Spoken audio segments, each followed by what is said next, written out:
these experiments now have kind of like elbowed their way into the academic realm.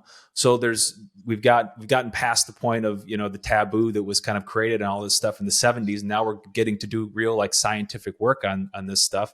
There's a guy named Andrew Gallimore who came up with this, protocol to basically extend the DMT state through using the same thing that you would use, like if you got knocked out at the dentist to get a tooth pulled, right? And the same kind of like technology.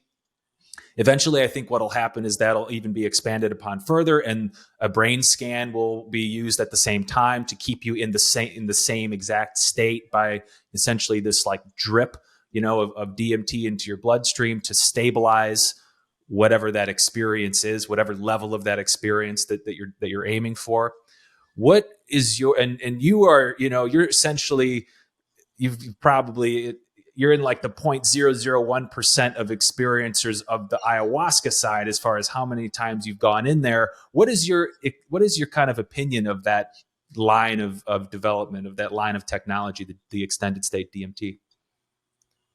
Well, my first thought on it is that, ayahuasca isn't extended state DMT because you have other plants that allow for it, but it's extended state DMT in the sense of, allowing for there to be that convolution of chemicals to make it happen.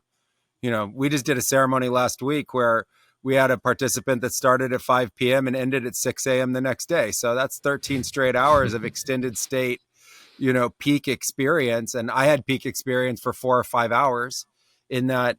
So that is extended state. So I think there's already been a tremendous amount of the mapping of that. Other than introducing inducing the state itself, I'm interested in what they're trying to get at the notion of mapping, because there's a number of layers of understanding that you got to go through. There's the mental layer, and then there's the hallucination layer, and then there's the consciousness layer. And as you get further into that, the more vast it becomes. And so this idea of what they're trying to describe in the form of mapping, I think has some level of importance. But I would like to know more about, like, what are they trying to map specifically in these altered states?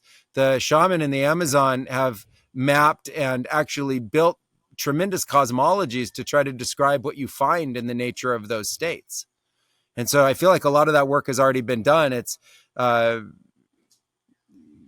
it's anthropological in its nature.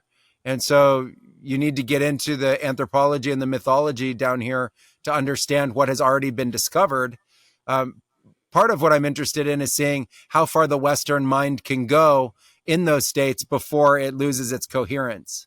And so, I see that there's a lot of similarity of what's being described. And I question myself, how much of that similarity is, a pure expression of consciousness, or is it the enculturated state of the individuals that's being discovered or encountered because of this, extended DMT state they're in?